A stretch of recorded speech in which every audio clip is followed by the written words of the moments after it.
E ele contém 10 lições muito básicas.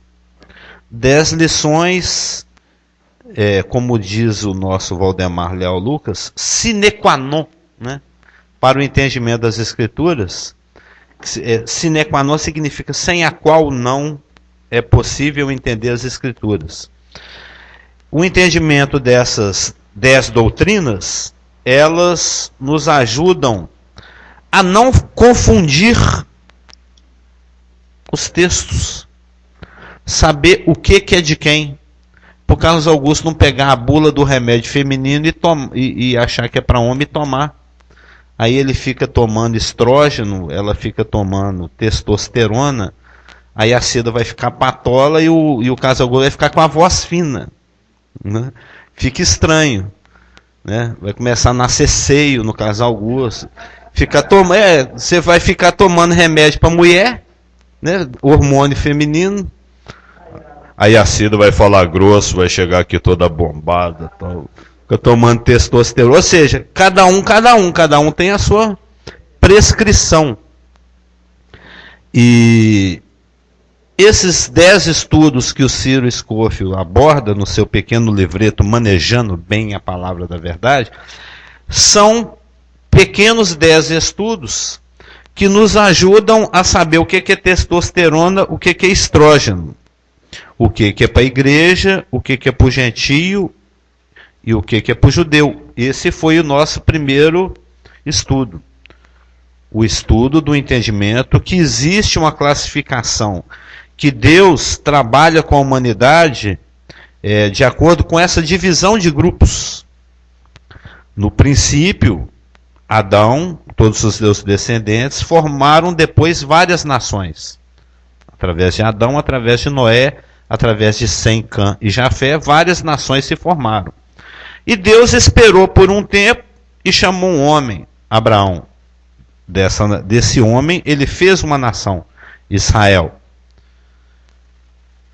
Ele, a posteriori, alguns milhares de anos depois, ele se apresentou cumprindo promessas que ele fez para esse povo mesmo, Israel, para esse homem mesmo, Abraão e seus descendentes. Deus se apresentou como o Emanuel, como Deus conosco, como Deus que estaria presente entre os homens, e eles não o reconheceram. Eu até li uma frase interessantíssima no comentário essa semana. Eles cometeram o suicídio nacional quando eles recusaram o Deus conosco, quando eles recusaram o Hamashir ben Davi, quando eles recusaram Jesus Cristo, quando eles recusaram o seu Messias. E isso também já estava profetizado. O Messias, depois de 69 semanas, virá e será morto sem ter nada daquilo que é direito. Lembra do nosso estudo de Daniel 9, 26? Então, judeus e gentios se uniram e crucificaram Jesus Cristo. Isso está lá em Atos 2, no discurso de Pedro de Pentecostes. Os judeus, as suas autoridades, o povo gritando crucifica, Pilatos representando o povo romano, os gentios e judeus se uniram e crucificaram o Messias. Mas isso também Deus já sabia. Deus não é pego de surpresa. O que vai acontecer conosco amanhã, Deus já sabe. Quem vai ser o campeão da Copa de 2014, ele já sabe. Ele já sabe aonde o dedo do Carlos Augusto estará no dia do final da Copa, se no ouvido, se no nariz. Ele sabe tudo, ele sabe o que vai acontecer no ano 1.353.953.814. Ele sabe tudo. Então ele não é pego de surpresa. A gente é meio bobão, a gente sai esbarrando por aí, batendo cabeça. Mas aí é só confiar nele. Eu estava meditando nisso outro dia. Tem duas maneiras da gente fazer as coisas. A gente vai lá, bate a cabeça, você puxa, mas a porta que eu cheguei... A gente vem aqui na terça-feira à noite e fala, achei que tinha culto hoje. E bate aqui a cara no muro. Aqui. Alguma circunstancialidade não permite que o evento ocorra. Ou você pode andar no Espírito, orar a respeito, e o Espírito Santo fala assim, não vai lá não. Você vai perder seu tempo. Vai lá não. Aí você não vou ler, não. Aí você não vem... eu usei um exemplo bobo, mas em toda empreitada você pode colocar Deus ou não. Se você tem o discernimento de colocar Deus, aí ele te dá o discernimento das coisas, ele coloca coisas no seu coração, ele te lembra passagens, aí você vai caminhando no Espírito. E desses judeus e gentios que crucificaram Cristo na cruz, ele formou um corpo, a igreja. Então nós temos os judeus, os gentios, nosso irmão carioca, aí de pastor todo choia. Lá o pessoal fala assim, né? Então nós agora estamos estudando as 7 dispensações. A dispensação é aquele período durante o qual o homem é posto à prova com relação a uma revelação específica da vontade de Deus. E a primeira dispensação foi a dispensação da inocência. E o homem foi colocado à prova numa questão muito simples. Não come daquela árvore. Não coma daquela árvore. E o homem foi lá e comeu daquela árvore. Se foi enganado ou não, se foi a mulher que tu me deste, tá, mas não interessa, o homem comeu. Ele não deveria ter comido. Ainda que a mulher que tu me deste fez a minha cabeça, ainda que a serpente enganou, mas Deus já tinha falado, não come daquela árvore. Então, sendo a dispensação um período de tempo no qual o homem é testado na sua obediência com relação à vontade específica, uma revelação específica de Deus para ele, o propósito das dispensações é demonstrar o fracasso humano, é evidenciar a sua fratura espiritual, a sua incapacidade de depender de Deus. E isso está sendo demonstrado em todas as épocas. Todos esses 7 períodos que o Cronos, que o tempo existente, percebe-se que possa ser dividido. Na inocência, depois na consciência. A consciência veio para governar o homem, dizendo para ele o que é certo e o que é errado, mas o homem não somente deixou de fazer o que era o bem e o correto, mas ele aprofundou tanto no exercício do mal, fazendo mal, ainda que a consciência dele falasse não faz. Tubal Caim não mata o rapaz, só porque ele pisou no seu pé, não mata não, puf, matou o cara. Aí pisou no meu pé. Outro dia aí um cara aí deu um tiro na cara do engenheiro, porque ele cismou que o rapaz pôs o pé para ele tropeçar. Os irmãos já devem ter visto isso aí no noticiário. O rapaz assaltando o busão. Bom dia, olha o seu amigo aí chegando. Que bom. Esse crime foi noticiado aí recente, um rapaz assaltando um ônibus, tinha um engenheiro, ele tropeçou, né? Ele cismou que foi aquela pessoa, o engenheiro, que pôs o pé para ele tropeçar, ele se sentiu publicamente humilhado e matou o engenheiro, com alguns tiros no rosto, né? Você lembra? Isso foi noticiado agora há pouco tempo. Alá Tubal Caim. Tubal Caim, alguém pisou no pé dele, pum, matou o rapaz. Só porque pisou no... E ele sabia que não deveria matar, ou seja, a consciência dele o acusava. Isso ainda não estava expresso da parte de Deus, porque isso só aconteceu depois do dilúvio. Né? Se alguém derramar o sangue do homem, terá o seu sangue derramado. Mas a sua consciência já lhe dizia. Ainda que não houvesse lei que expressasse que aquilo fosse um crime, mas ele sabia. Mas porque era o objetivo de Deus nessa dispensação da consciência, demonstrar que a consciência, ainda que ela te dá a percepção, ela não te dá a virtude, a capacidade de execução. E mais uma vez o homem fracassou com relação àquilo que Deus tinha revelado. Mesmo porque o que Deus havia revelado, que vai revelar agora, por isso ele institui, após a inocência, após a consciência, ele institui o governo humano exatamente para governar as relações interpessoais, inibir que coisas assim aconteçam. Nós vimos isso é uma recapitulação. Nós vimos em Romanos 12 ou 14, que o governo é a espada de Deus para punir o mal. Se você está tranquilo, se você está andando na sua faixa, né? Se você não está fazendo ultrapassagem no lugar proibido, não está estacionando no lugar errado, você está tranquilo. Mas quando você vai fazer uma conversão proibida, você fica procurando guarda. Aí você, opa, será que dá para dar um nó aqui? Né? Ou seja, aqui, você sabe que existe um agente da lei que tem um instrumento poderosíssimo, a caneta. Né? Aquele instrumento que atinge o seu bolso. Né? Tanto é que a pessoa anda a 240 por hora, na hora que vai chegar no pardal, né? O medidor de velocidade, ele cai para 40. Aí ele passa bonitinho ali no pardal, passou pelo pardal, 240 novamente. Ou seja, ele sabe, né, a pessoa sabe que existe uma estrutura montada de patrulha do seu comportamento, o governo.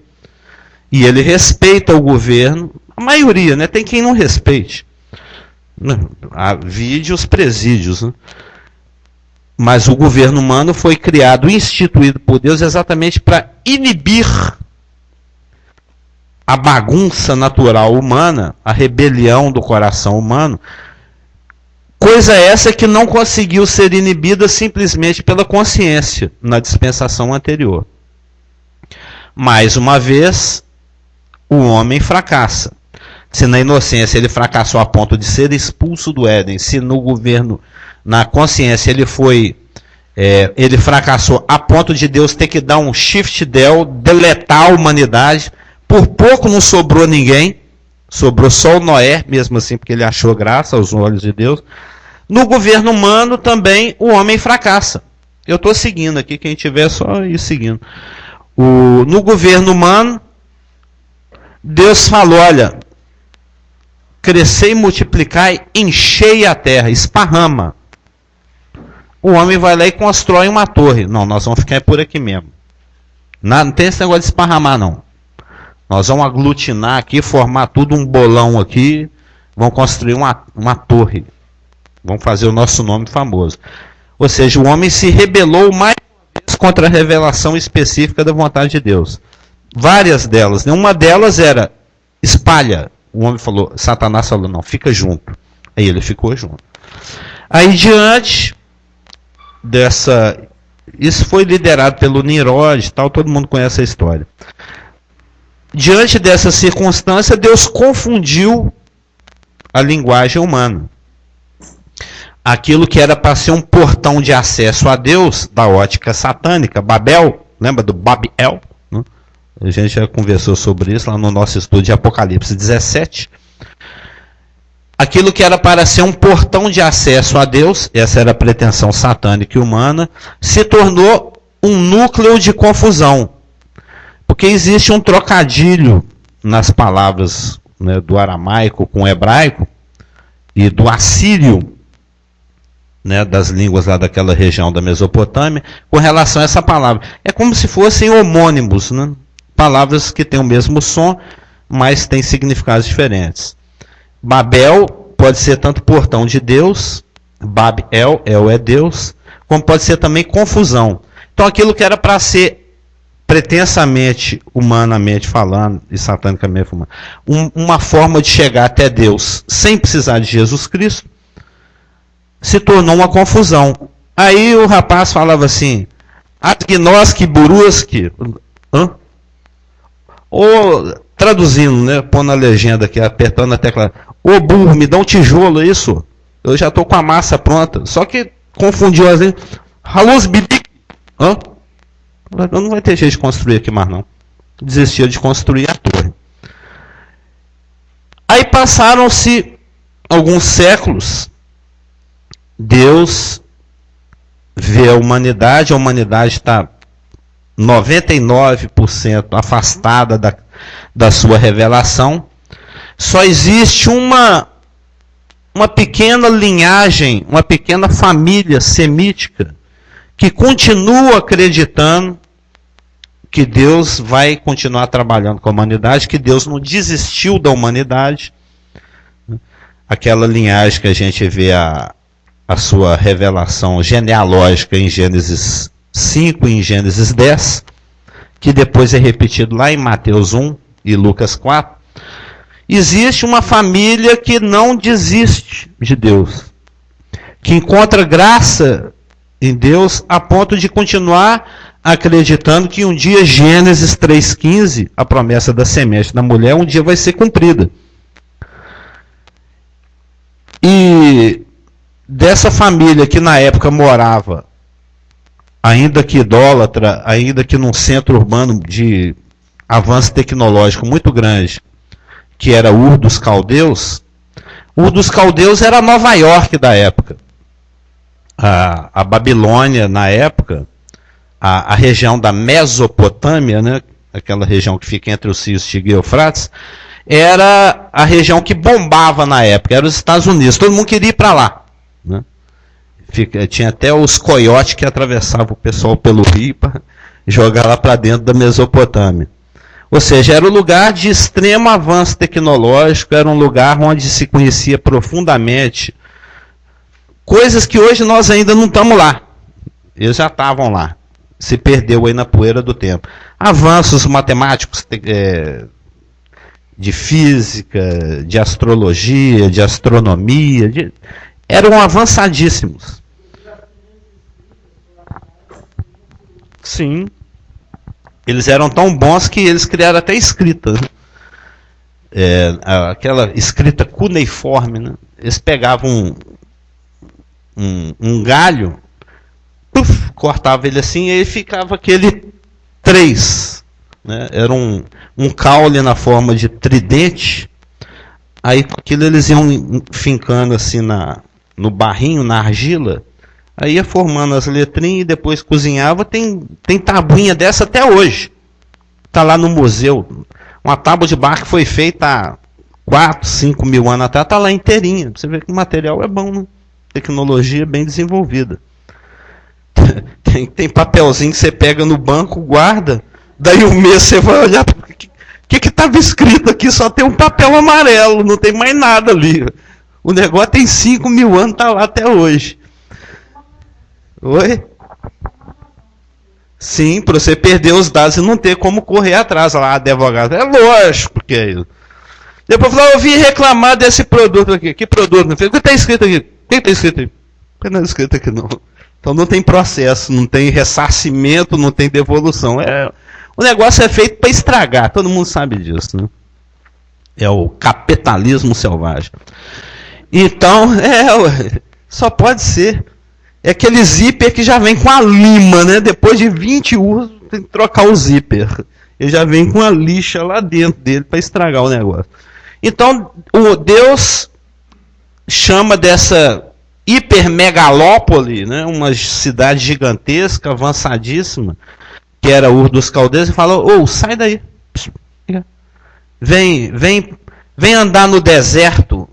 Vai lá. Vai para lá. Para lá onde? Não vou te falar não. Vai para lá. Ou seja, ele vai para um lugar que ele nem sabe onde é. Isso está lá em Hebreus 11. Falou, larga sua parentela, larga seu pai, larga sua família, larga tudo e vai para uma terra que eu vou te mostrar ainda. Ou seja, ele chamou Abraão para viver pela fé. Que é isso que a gente faz hoje. Né? A gente vai seguindo e depende de confiar em Deus, crer na sua suficiência, crer na sua soberania, a ponto de descansar em que Ele sabe o que está fazendo. Tem hora que a gente não entende de maneira nenhuma, não tem lógica nenhuma isso que Deus está mandando eu fazer. Mas Ele é o patrão, eu sou o dulos, né? Eu sou o escravo, o empregado, então vou obedecer. E Deus chamou Abraão para uma vida desse estilo. Uma vida de fé. Tanto é que ele se tornou o pai de todos aqueles que vivem dessa forma. Essa é a dispensação da promessa que nós estamos entrando. A primeira, segunda, terceira, quarta. Não, você citou sobre os semitas e o sionismo também, né? Sobre os sionistas, né? Não, falando de semita, minha família é de 100. Mas os sionistas, você citou essa palavra que vem dos semitas. Não, eu falei sionista, não. Sionista é agora um movimento moderno que tem 100 anos, né? Mas que vem dessa linhagem. Claro, é um movimento, o movimento sionista ele é dos semitas. Pois é, que exatamente é o movimento semítico. Que eu queria falar, porque está tão presente em nossos dias, nos jornais, na televisão, esse movimento. E antissemitas, e tem muitos que são contra o que Deus tinha estabelecido. E muitos não, maioria. Essa guerra que é espiritual também, né, desde os tempos longínquos, é que fala, né? Longe. Tem muito tempo. Minha doutora ali. Então, vem essa perseguição e em nossos dias nós sempre estamos lidando com essas palavras antissemita, né, nos jornais, televisão, é para a gente ficar atento, porque realmente quando nós vemos isso, antissemita, sobre o sionismo, é anti os judeus. Anti-Deus. É anti-judeus e anti-Deus. Claro. Porque os judeus é um povo estabelecido por Deus, e quando a igreja for tirada, Deus voltará a tratar com os judeus, que seja por 7 anos, e as promessas que existem na palavra de Deus vão cumprir com os judeus. Então, que eu já não foram anuladas. Não foram anuladas. Mas 99% dos cristãos creem que foi. Pois é, infelizmente, isso é porque não esquadrinha, não maneja sabe, bem a palavra da não verdade. Sabe recortar. O Filipinho já sabe colocar coisa redonda no lugar redondo, e coisa triângulo no lugar triângulo, e coisa quadrada no lugar quadrado. Mas esses teólogos tentam encaixar o quadrado no círculo, né? Não tem jeito. Mais burro que o Felipe. E é isso que, infelizmente, no nosso meio, como você bem citou, pelo fato de não manejar bem a palavra, de dar muita ênfase em outras coisas, em vez da palavra de Deus, porque é ela que faz diferença em nossas vidas. Irmãos nossos na fé, eles, muitos, porque está na moda, eles entram nessa onda também. Eu já vi comentários na internet de pessoas que escreveram livros falando que, destacando como antissemita, anti-Deus, contra os princípios elementares. A cristandade em si é antissemita. Pois é, não. Você citou no domingo passado sobre os marronos, em 1500, quando os judeus foram expulsos de Portugal, Espanha, em 1400 é alguma coisa. Então, e acusando os judeus de ter matado Jesus Cristo. Sim. E isso foi um ponto, e isso é antissemitismo. Com certeza. Com certeza é esse ponto. Mas, praticado por cristãos, inclusive protestantes, Lutero, Calvino, porque não entendia as escrituras. Que se diz aquela rainha lá da Espanha que arrumou um casamento no dia de São Bartolomeu e na noite armou toda a população para matar todos os protestantes. É igual a noite dos cristais lá na Alemanha, na então, pré-segunda guerra. Só para a gente ficar atento, porque essa palavra semita, antissemita, ou sobre o sionismo também, é tão presente em nossos dias. Para nós não entrarmos na onda de porque o João e o Filisberto apoiam o antissemitismo, eu vou apoiar. Isso eu estou apoiando, se eu fazer isso, eu estou indo contra a palavra de Deus e contra Deus. Sim, evidentemente. Porque o mundo jaz no maligno, ele é o príncipe desse século, ele manipula as coisas, em especial as informações, para conduzir a humanidade e, se possível, a igreja e, se possível, os nascidos de novo, a andarem na contramão da vontade de Deus, sempre. Sim. Sim.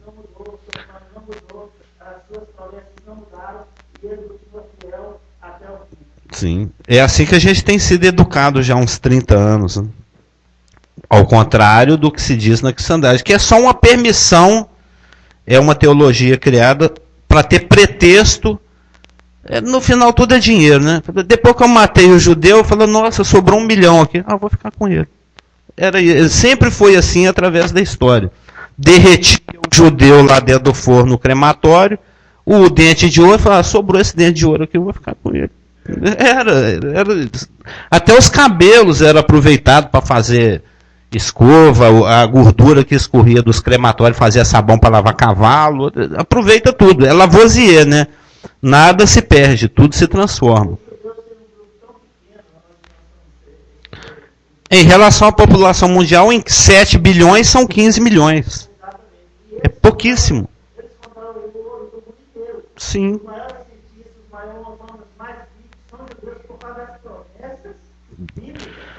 que é essa aqui que eu estou querendo abrir agora.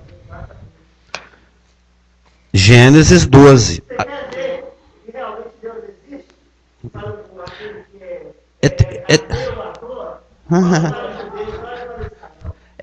Um teólogo falou isso, né? A maior prova da existência de Deus é o judeu. Não, imagina, nós estamos agora em 2013. Aí chega aí alguém e esparrama o brasileiro no mundo inteiro, que é um dos juízos do descumprimento da lei, que nós vamos ver daqui a pouco, a dispensação da lei. Monte Ebal, é que a panela ia furar, né, e etc, etc. Isso é Deuteronômio 28, e por fim eles seriam dispersos pelo planeta inteiro. E isso aconteceu no ano 70. Nós estamos no ano 2013, já tem 1943 anos. Imagina o povo brasileiro ser disperso pelo mundo, agora em 2013. Eu no 1940, eu vou pôr 2000, né? Imagina no ano 4013, ainda tem brasileiro preservando as nossas tradições, o sambinha, né? O acarajé, o tutu. Nós estamos esparramados no mundo inteiro, mas ainda a gente faz frango ao molho pardo, tutu, acarajé, ainda samba o carnaval em fevereiro, ainda que está em todos os países do mundo esparramado. Isso é o judeu, isso é praticamente impossível. Todos os povos que se misturam se perdem. Existia um povo na antiguidade, o assírio. O assírio, quando ele conquistava uma nação, ele sabe que o maior fator de complicador da dominação é exatamente o senso de percepção de unidade nacional. Isso é explicado em psicologia, é o efeito manada, né? Eu não jogo pedra na janela sozinho, né? Que o diretor vai me pôr para fora da escola. Mas se tiver um monte de gente fazendo, eu faço também. É o efeito manada, né? Isso está em psicologia. O ser humano, quando ele está em grupo, ele se sente mais capaz de fazer as coisas, inclusive de resistir, né? Isso está ao longo da história. Tem aquele filme lá fantástico do Brad Pitt lá, que é o judeu que mata nazista. Como é que chama esse filme? É ótimo filme, fantástico filme. Ou seja, é um grupo de resistência. Existiu a resistência francesa à dominação nazista na França. Sempre existem grupos de resistência. Em todas as situações, nas mais diversas épocas da história.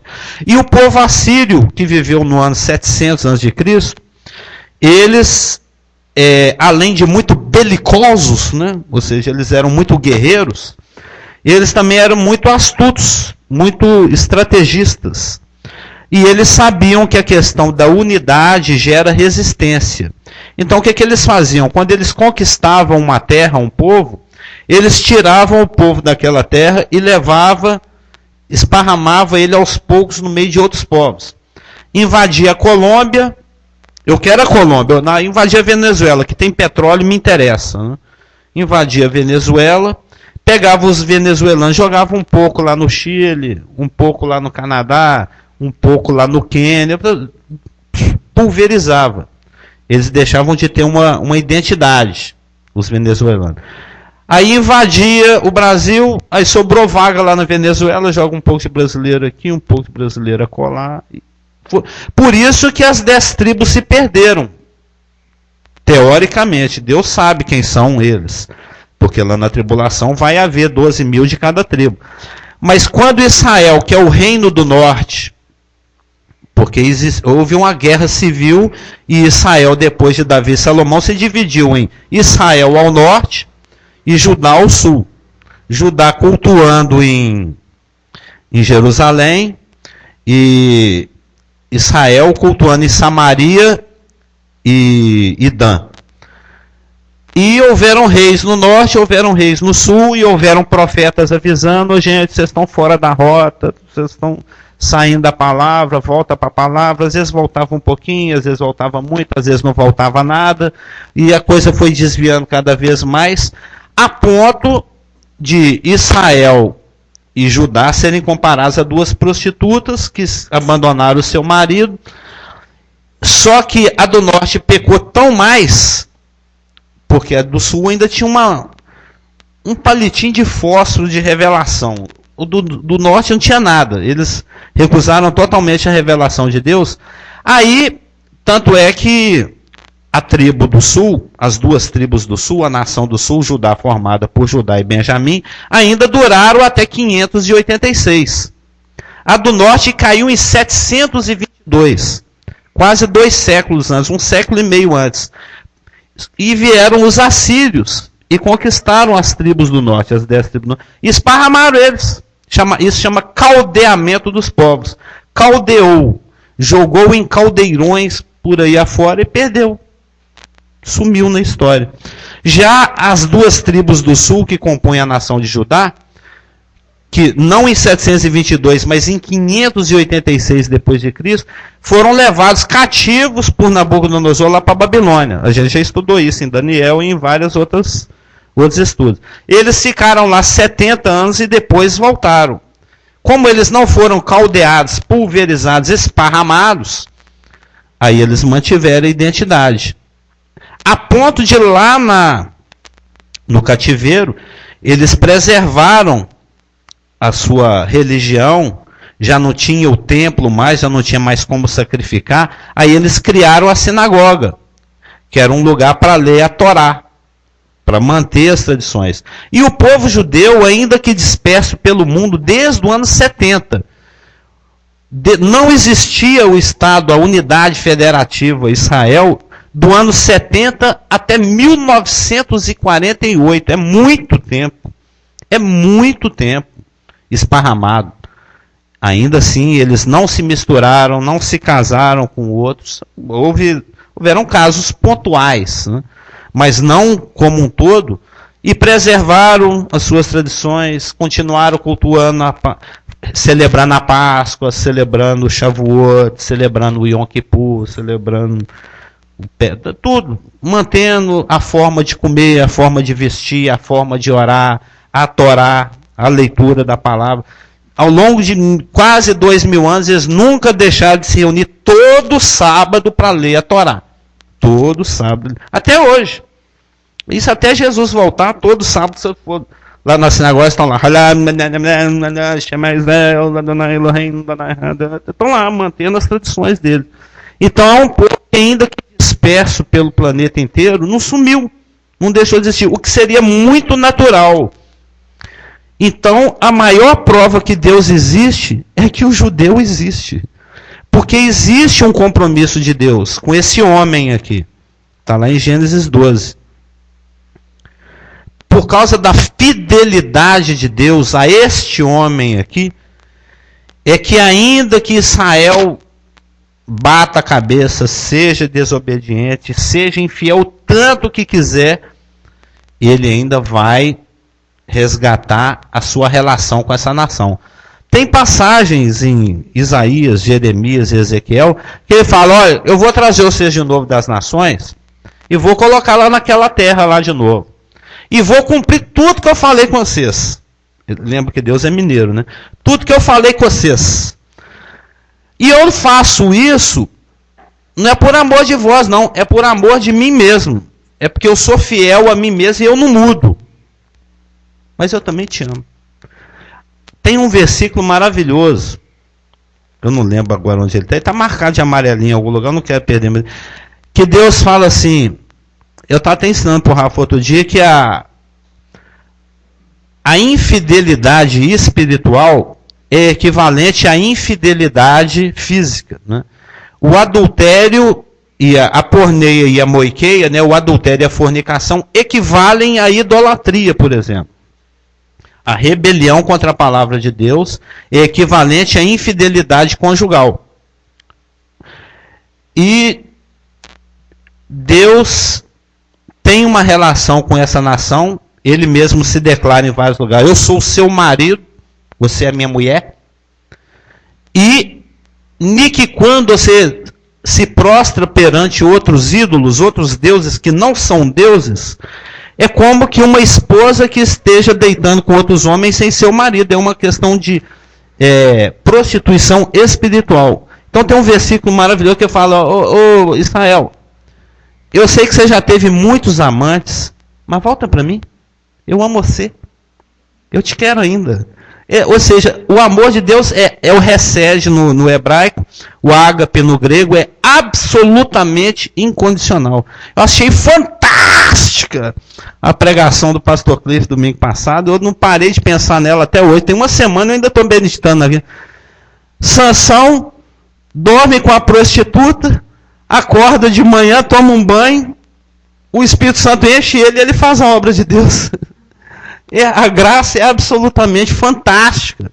Ele passou a noite com a Dalila, no dia seguinte ele arranca os portões de Gaza e carrega nas costas igual um guarda-chuva de pluma, né? Porque ele tinha as manhas, né? Ele era o Sansão. É tipo Hércules, né? O cara é fortão. Mas é outra história lá de Juízo. Então, Gênesis 12, eu estou falando isso para dar tempo dos irmãos abrir Gênesis 12, fala o seguinte: esse rapaz aí que nós estamos falando dele, o Abraão, um idólatra, um homem como outro qualquer, que Deus soberanamente Abraão escolheu o Abraão. Ele quis escolher o Abraão. Podia ser o João, podia ser o Zé, mas ele quis o Abraão. É uma questão. O Abraão não era mais bonito, ele não era mais rico, ele não era mais religioso, não dependia do Abraão. É simplesmente uma questão de soberania. Deus quis assim. Pronto, acabou. Então, Gênesis 12, 1 diz o seguinte: ora, disse o Senhor a Abrão. Na época era até, ele nem chamava Abraão, ele chamava Abrão. Abrão para Abraão é de paizão para o paizão de multidão. A diferença é essa. E é um nome, como eu estou falando, a relação de Abraão com Deus era uma relação de fé, que ele chegou para uma pessoa que tinha uma mulher estéril e falou assim: ó, você vai ter tanto filho, mas tanto filho, que as estrelas e a areia do mar é pouco para comparar com o tanto de filho que você vai ter. A minha mulher é estéril, o senhor está sabendo, né? E tomara que o meu filho, que eu dei um jeitinho aqui de arranjar para te ajudar, né? Que foi o filho que ele teve com a escrava, a egípcia Agar, que era o Ismael, que gerou essa encrenca que está aí até hoje, que são os árabes. Tomara que ele viva diante de ti. Esse bate-papo está aqui no Gênesis 15. Eu falei: não, sou, lembra, Deus é menino. Não sou. É o rapaz que vai nascer de você mesmo. Ele já era amortecido, como diz a palavra. Ou seja, ele tinha disfunção eréctil e na época não existia Viagra. A mulher dele era estéril.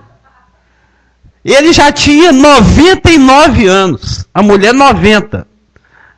É aquela história, né? A mulher atrás da cortina da tenda lá, como diz aqui em Minas, assuntando, né? Escutando o papo de Abraão com Deus, né? Atrás da cortina lá. Aí Deus fala assim: não, daqui a 1 ano você vai ter um neném. Vai nascer um menino bonito aqui. Tem esse rapaz aqui, ó. Vai nascer um rapazinho aqui nas suas tendas. A Sara, ela estava escondida atrás da cortina. Ela...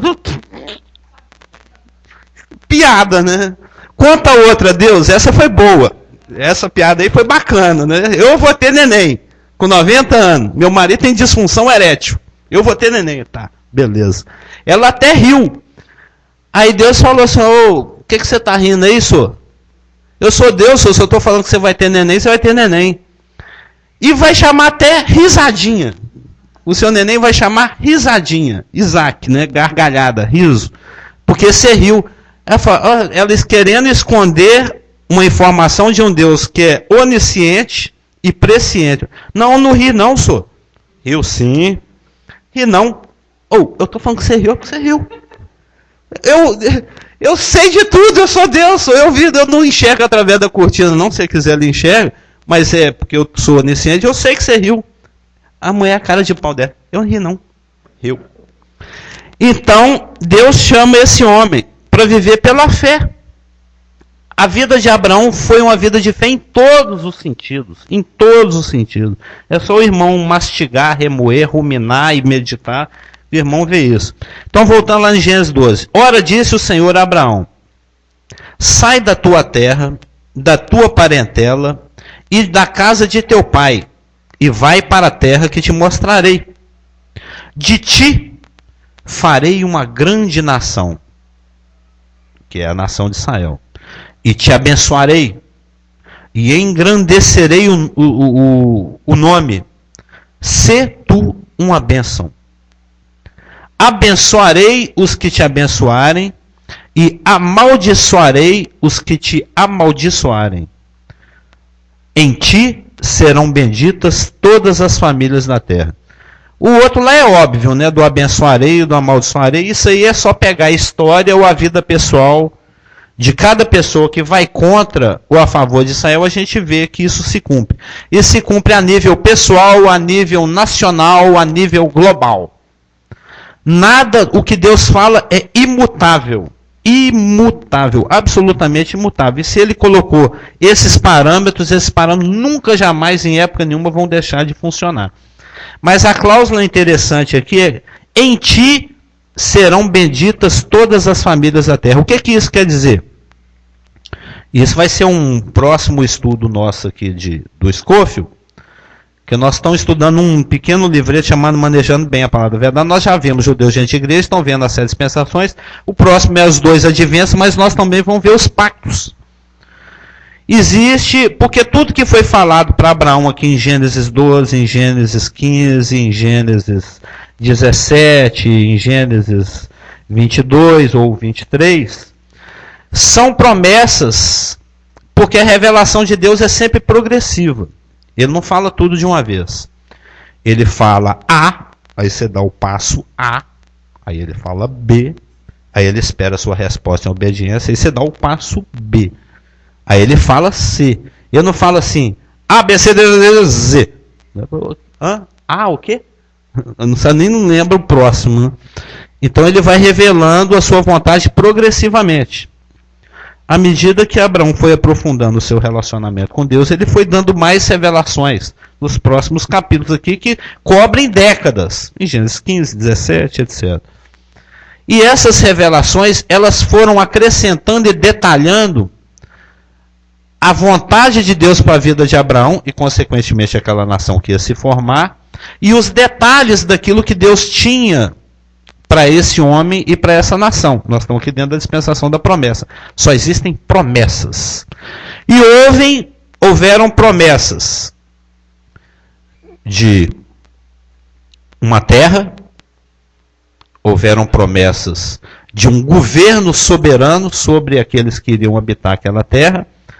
Existem promessas com relação à redenção da situação espiritual daqueles que estariam sobre o governo de Deus naquela terra, e existem promessas com relação à questão da descendência. As promessas relativas à questão da terra, do latifúndio, foram desdobradas, ampliadas e detalhadas uns 500 anos depois, através da pessoa de Moisés, que foi o Pacto Palestino. É um pacto que desdobra, detalha e amplia as questões latifundiárias, as questões de terra. As promessas de terra, de possessão territorial que foram dadas a esse homem. Ele peregrinou numa terra que nem era dele, mas ele confiava que um dia seria. E ele vai ressuscitar daqui a algumas décadas e vai assumir a posse dessa terra. Já tem 4.000 anos que ele está esperando, mas ele vai tomar posse. Ele vai morar lá do lado de Maquipela, né? Lá do lado daquela gruta lá. Ele gosta muito da região de Hebron, então é muito provável que ele more lá. De toda a terra é o lugar onde ele mais ficou, que ele mais preferia, ali na região de Hebron. Mais ao sul, zona sul, né? A zona sul ali de Israel. As promessas com relação à terra se desdobraram, foram detalhadas no pacto palestínico, dado através de Moisés 500 anos depois. As promessas relativas ao governo messiânico, ao governo teocrático, ao governo kratia, governo, domínio, teo, Deus, ao governo de Deus sobre aquele povo que habitaria naquela terra, foram ampliados e detalhados através do pacto davídico. É o pacto que Deus fez com Davi. Esse pacto se encontra em 1º ou 2º Samuel 7. É quando Deus falou: Davi, eu gosto muito de você. Lembra que Deus é brasileiro. Eu gosto muito de você. Eu vou estabelecer seu reino para sempre. Você vai mandar nesse negócio aqui forever. Pelo resto da eternidade, é você que manda nesse trem aqui. Você que manda nesse trem. E Davi já morreu. Davi viveu há 3.000 anos atrás, mas ele vai ressuscitar e vai governar lá. Nessa terra, que vai ser restaurada. Está detalhadíssimo lá em Ezequiel 40 até 48. Até como é que vai fatiar a terra. Né? Como é que vão ser até as capitanias hereditárias lá da terra de Israel. É porque são divisões horizontais, parece aquela divisão hereditária lá. E vão ser hereditárias, né? Porque são de tribos. Dan, Naftali, etc. São capitanias hereditárias.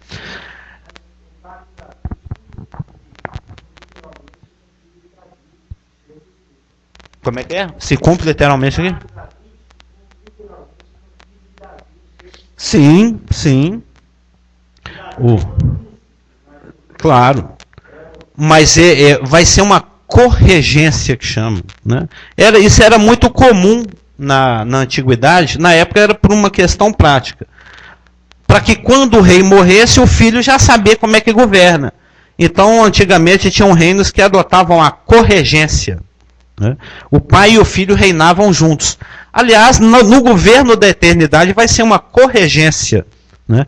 O trono vai ser do Todo-Poderoso e do Cordeiro. Nós vimos isso em Apocalipse 22.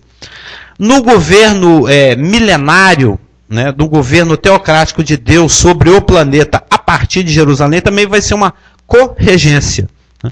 Vai ser o filho de Davi, Jesus Cristo, como rei, e Davi como príncipe corregente. Né?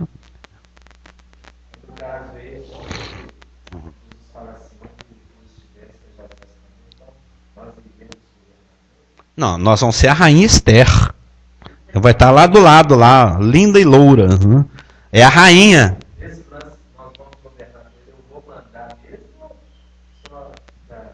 O tanto que uma rainha manda é o que a igreja glorificada vai mandar. É lógico, é uma autoridade delegada. Delegada. Mas é autoridade. Sim. As promessas, de acordo com, acho que Salmo 2, é que o Filho de Deus é que regeria as nações com cetro de ferro. Mas existem promessas da parte de Deus para a igreja. Agora eu não lembro qual das igrejas aqui, se é Éfeso, Esmirna, Pérgamo, Tiatira, Sardes, Filadélfia, Laodiceia, e que é feita uma promessa para ela que, olha, você também vai reger as nações com cetro de ferro. Assim como eu recebi a autoridade do meu pai, eu também vou delegar minha autoridade. Ou seja, a igreja glorificada, que são aqueles formados pelos crentes desde o dia de Pentecostes, 2.000 anos atrás, até o momento do arrebatamento, que é numa chamada a qualquer momento, né, pode acontecer a qualquer hora, vai governar com Cristo no reino, evidentemente. Sim. O mais alto funcionário público, né? Ainda que o nosso governo seja republicano, né, mas tem paralelos com o governo monárquico. O estudo do milênio. Vai ter o estudo, nós vamos entrar em todas as profecias do milênio ao longo de toda a Bíblia de Gênesis e Apocalipse. É Teocratos.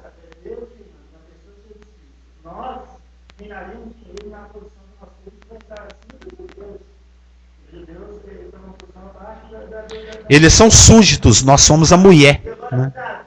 A esposa.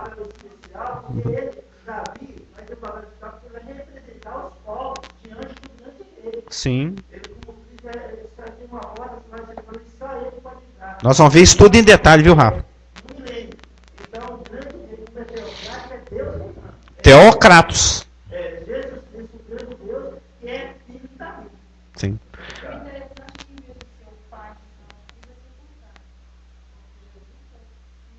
É aquilo que a gente já viu nos nossos estudos. É um período de implantação. Tá, voltando aqui, então, por exemplo, você enxerga como Israel e igreja. Eu estou enxergando Nova Jerusalém aqui em cima e aquelas pessoas aqui embaixo. Então eu vou estar com Jesus Cristo lá dentro da Nova Jerusalém ou eu vou estar lá com Jesus perto de Deus lá no céu? No período teocrático, né, no período do governo milenário, que é a última dispensação, a sétima, o reino, nós vamos estar ao lado do rei que estará aqui no seu trono de glória. Não, o trono de glória, não. O trono de glória é o trono terreno, em Jerusalém terrena. Sim, no planeta. Isso está em Mateus 25. Sim, aonde a vaca vai, o boi vai atrás. Eu achava que ia estar lá no céu. Não, nós estaremos no céu no período tribulacional, os 7 anos da 70ª semana, descemos com ele, acompanhamos aquela história do cavalinho com a mancha na testa, viemos com ele Apocalipse 19 na sua parúzia e Apocalipse Epifaneia no final da tribulação, ficamos com ele aqui os 1000 anos do governo teocrático, o céu e terra passa, estaremos com ele no seu julgamento do trono branco, seremos co-juízes, existe essa palavra? Juízes auxiliares. E depois na Nova Jerusalém, sim, aí vocês vão morar lá na nossa morada lá eterna, etc.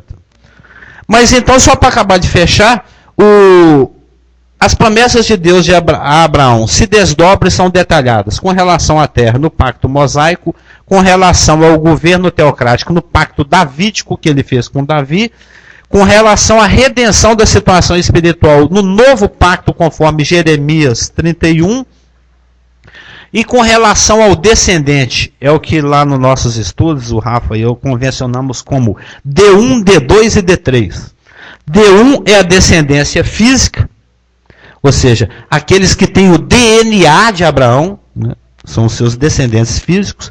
Tem o D2, que é a descendência espiritual, que pode ser tanto judeu como qualquer outro não judeu de qualquer nação, que é aquele que crê como Abraão crê, é a descendência espiritual. E existe o D3, que é o descendente com artigo definido masculino singular gigante, o descendente, que é Jesus Cristo, em o qual todas as famílias da terra serão benditas. E por ser representante, descendente e estando no lombo de Abraão, é como se fora em Abraão que todas as famílias na terra serão benditas. Amém? Podemos orar? Pai amado e querido, muito obrigado pela tua palavra, que é a verdade, que nos santifica, que nos ilumina, que nos dá percepção das coisas. Te agradecemos pela tua presença no nosso meio, nos dá unção para que tudo que for feito aqui seja no teu poder, na tua unção, na tua direção, para que o teu nome seja glorificado, e porque sem ti nada podemos fazer, que oramos no nome de Jesus. Amém. É uma pena que o tempo é tão exíguo, né?